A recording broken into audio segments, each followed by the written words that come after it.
டே 95. இன்றைக்கு நாம் be the light in the world என்ற தலைப்பில் நம்முடைய டெய்லி மெடிடேஷனை கேட்போம்.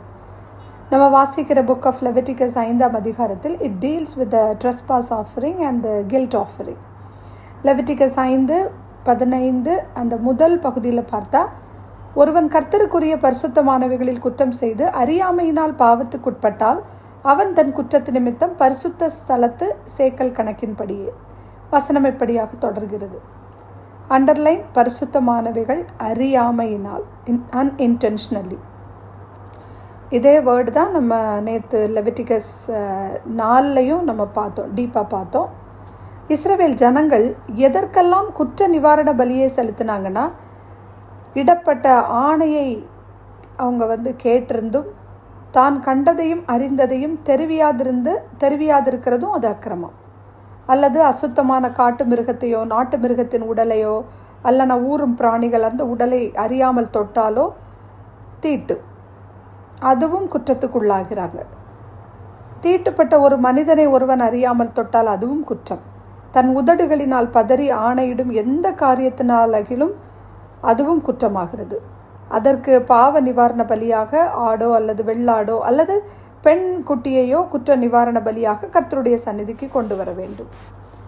அதுக்கு பிறகு ஆட்டுக்குட்டியை கொண்டு வர அவனுக்கு ஒருவேளை அவங்களுக்கு சக்தி இல்லை அப்படின்னா 2 காட்டுப்புறா அல்லது 2 புறா குஞ்சுகளையாவது ஒன்றை பாவ நிவாரண பலியாகவும் மற்றொன்றை சர்வாங்க தகன பலியாகவும் கர்த்தருடைய சந்நிதிக்கு முன்பாக கொண்டு வந்து பலி செலுத்தினாங்க.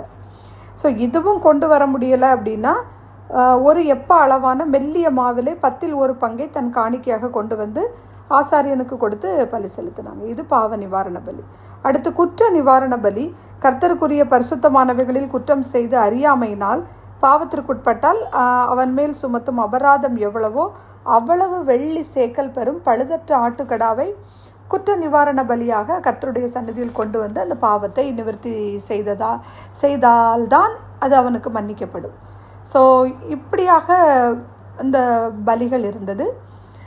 நம்முடைய புரோக்கன் வாவ்ஸ், அந்த புரோக்கன் வாவ்ஸ்ன்னு சொல்லும்போது அந்த நம்ம பதறியிடும் ஆணை, அதில் ரொம்ப நம்ம கேர்ஃபுல்லாக இருக்க வேண்டியிருக்கு. அதில் நிறைவேற்றப்படாத சபதங்கள், வாக்குறுதிகள் செய்வது நம்ம யூஸ்வலி நம்ம செய்கிறதெல்லாம் ரொம்ப பொதுவாக நம்ம பண்ணுவோம். ஆனால் அதில் ரொம்ப கேர்ஃபுல்லாக இருக்கணும். எக்ஸாம்பிள், ஜெபத்தில் நான் அதிக நேரம் செலவிடுவேன்னு சொல்லிட்டு நம்ம செய்யாமல் இருப்பது. அப்புறம் மற்றவங்களுக்காக ஜெபத்தில் அதிக நேரம் செலவிடுவேன் என்று செய்யாதது. டிவோஷனல் ஆர் பைபிள் ரீடிங் அதிக நேரம் செய்யாமல் இருப்பது. நம்ம செய்கிறேன்னு சொல்லிட்டு அதை நம்ம செய்யாமல் இருப்பது.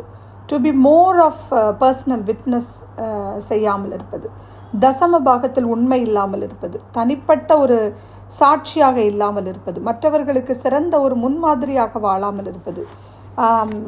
யார்கிட்டையும் ஒரு பொறுமை இல்லாமல், குழந்தைகளிடம் அதிக ஒரு பொறுமை இல்லாமல் நாம் இருப்பது. அப்போ இதில் நம்ம ரொம்ப கவனம் செலுத்த வேண்டியதாக இருக்கிறது. இது எல்லாமே கர்த்தருக்கு பரிசுத்தமானது. ஏன்னா நம்ம கொடுக்குற ஒவ்வொரு வாவ்ஸும் அதை கரெக்டாக நம்ம பொருத்தனைகளை கரெக்டாக செலுத்தணும் அப்படின்னு நமக்கு இருக்குது. அதில் நம்ம செலுத்த முடியலை, ஒருவேளை நம்ம மறந்துட்டா கூட அது கூட ஒரு பாவமாக கருதப்படுது. அன்இன்டென்ஷனலி அது ஒரு பாவமாகி விடுது. ஸோ ரொம்ப கேர்ஃபுல்லாக நம்ம இதை ஹேண்டில் பண்ண வேண்டியிருக்கு. The proper confession of sin is neglected practice among modern believers. There is a lack of serious recognition and confession of sin both to God. இதைத்தான் 1 யோவான் 1ஆவது அதிகாரம் 9, யாக்கோபு 5:16 வசனங்கள் எல்லாம் நம்ம பார்க்கலாம். நம்ம பாவத்தை தீவிரமாக அங்கீகரித்து ஒப்புக்கொள்ள மாட்டோம். ஆனால் we don't need to confess to a priest. But அதுக்கு பதிலாக நம்ம என்ன பண்ணோம்? இயேசு கிறிஸ்துவை விசுவாசித்து நம்முடைய செய்கைகளை மற்றவர்களுக்கு வெளிப்படுத்த வேண்டும். இதைத்தான் அப்போஸ்தலர் 19ஆவது அதிகாரம் 17-20 எபேசுவில் உள்ள எழுப்புதலால் கர்த்தருடைய வசனம் பலமாய் விருத்தியடைந்து மேற்கொண்டது அப்படின்னு கொடுக்கப்பட்டுள்ளது. லூக்கா 12ஆவது அதிகாரம் 47-48 இயேசு இவ்வாறு கூறினார்: தன் எஜமானுடைய சித்தத்தை அறிந்தும் ஆயத்தமாயிராமலும் அவருடைய சித்தத்தின்படி செய்யாமலும் இருந்த ஊழியக்காரன் அநேக அடிகள் அடிக்கப்படுவான். ஸோ நாம் அன்இன்டென்ஷனலி கர்த்தருக்குரிய பரிசுத்தமானதில் பாவத்திற்குட்பட்டால் அவரையே காயப்படுத்துவது போல் நமக்கு அது மாறிவிடுகிறது. ஸோ அதை உணர்ந்தவர்களாய் அவருக்கு நம்ம ஒப்பு கொடுப்போம். நாம் இப்பொழுது ஜெபிப்போம். ஸ்தோத்தரிக்கிறோம் தகப்பனே. அப்பா, அந்த நேரத்தில் இம்மட்டுமாய் அப்பா நீங்கள் இந்த வசனங்களோடு எங்களோடு பேசின கிருபைக்காக உமக்கு ஸ்தோத்திரம். இந்த காலை வேளையில் எங்களை உம்மிடத்தில் அர்ப்பணிக்கிறோம் சுவாமி. ஒரு உம்முடைய பரிசுத்தமான காரியங்கள் எல்லாம் அன்இன்டென்ஷனலி நாங்கள் ஏதாவது அப்போ நாங்கள் பாவத்திற்கு உட்பட்டு அதை நாங்கள் மறந்து நாங்கள் இருப்போம்னா பரிசுத்த ஆவியானவரை கொண்டு நீங்கள் எங்களை ஞாபகப்படுத்துங்கப்பா. வாழ்க்கையிலப்பா இந்த மாதிரி எந்த நாளிலும் ஒரு பரிசுத்த குலைச்சலாகி எங்களுடைய லைஃப் அப்பா மற்றவர்களுக்கு ஒரு சாட்சி இல்லாமல் வாழ்ந்து விடாதபடிக்கு அப்பா நீங்கள் எங்களை தகுதிப்படுத்துங்க.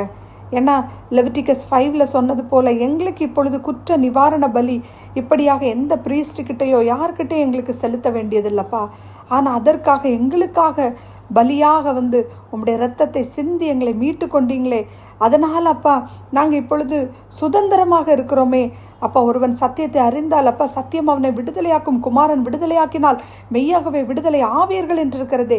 அதுபோல் அப்பா உம்முடைய வசனம் உம்முடைய வார்த்தை அப்பா எங்களுக்குள்ளே இருந்தது செயல்பட்டு அது அப்பா அது கனிகளை கொடுக்கிறதற்காக உமக்கு நன்றி செலுத்துகிறோம் அப்பா. இன்னும் பயன்படுத்துங்க, இன்னும் எங்களை அப்பா உம்முடைய நாமத்திற்கென்று அப்பா நீங்கள் உற்சாகப்படுத்துங்கப்பா. ஒரு நாளும் அப்பா இந்த குற்றங்கள் அப்பா எங்களுக்குள்ள அப்பா வராதபடிக்கு, பரிசுத்த குலைச்சல்களுக்குள் ஆகிவிடாதபடிக்கு, அறியாமையினால் அப்பா ஒரு நாளும் பாவத்திற்குள் விழுந்து விடாதபடிக்கு எங்களை பக்குவப்படுத்துங்க.